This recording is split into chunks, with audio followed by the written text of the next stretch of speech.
Hey guys, Dusty here. Today I'm excited to give my initial reviews of the new Asics MetaRacer. This is Asics' first shoe that features a carbon plate, and I think Asics hit a home run with this one.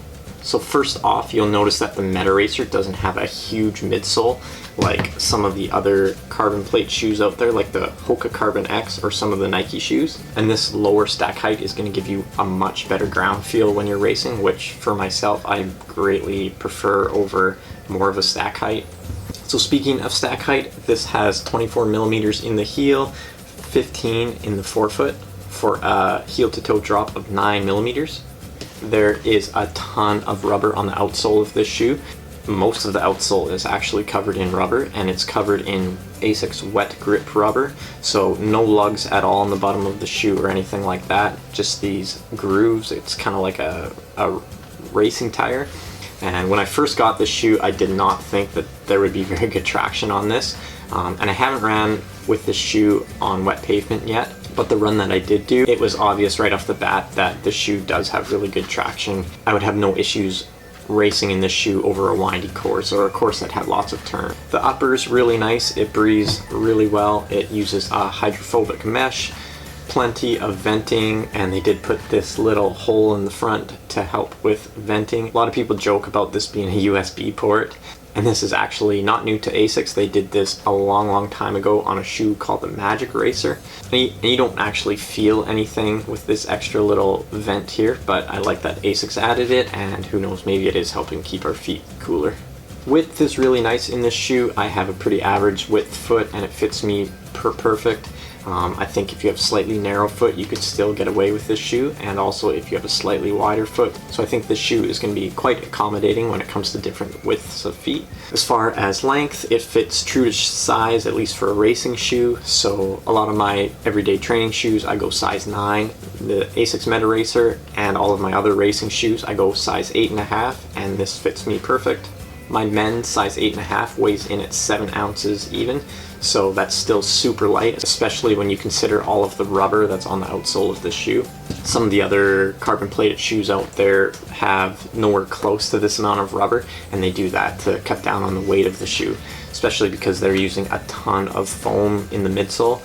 That really adds to the weight of the shoe, so cutting down the rubber on the outsole is one way to make a shoe much lighter.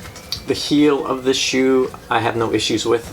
It's quite flexible, not a lot of structure there, and there's more than enough cushioning in the heel to keep you comfy. Laces are nice and thick, they're great. Tongue, nothing to complain about there. It's very thin, it still has a bit of structure to it. And now we get into the carbon plate of this shoe. So unlike some of the other shoes, like the Hoka Carbon X, the carbon plate in this shoe runs the length of the shoe, and it's sandwiched in the middle of the foam. Now the Asics MetaRacer does things a little bit differently. The carbon plate does not run the length of the shoe. It starts more in the midfoot and runs to the end. And the carbon plate on the MetaRacer is bottom loaded. So instead of sandwiching it in the middle of a thick midsole, it's at the bottom of the midsole and between the rubber on the outsole. So it's bottom loaded, and I feel like this shoe is very smooth when I'm running at faster speeds. I'll be honest, when I first got this shoe and put it on, I was just walking around my living room and I didn't think that it felt very good. But that's kind of like saying if you just bought a new Ferrari, you don't like it because you drove around your neighborhood in first gear going 20 miles an hour. That's not what a Ferrari is all about, and that's not what this shoe's all about either. So my first run in this shoe, I did 10K and I did about 5K tempo, and this shoe feels amazing at faster speeds. It was really easy for me to have a nice midfoot strike when I was running in this shoe. I was able to maintain a nice quick turnover in the shoe. I felt like the shoe had a ton of pop. It's a very stiff shoe, which is something I really like when it comes to faster running, especially race day. And I did feel like for myself, this shoe had enough cushioning to last a full marathon. So I think for some of you who end up getting this shoe, you might find it to be a little on the light side when it comes to cushioning, at least for racing a full marathon. So I think for most people, this is going to be a great half marathon shoe. And for some of you, like myself, you can even maybe step up to a full in it. And my initial run in this shoe, I wasn't entirely sure if I could feel the carbon plate or not. The shoe felt like the best racing flat I've ever worn. Super stiff, obviously because of that carbon plate, but I will need to do some more testing in the shoe before I can say for certain that it makes me, 1, 2, 3, I don't know, 5 seconds faster per kilometer at race paces. The Asics MetaRacer does retail in at 200 US or 260 Canadian.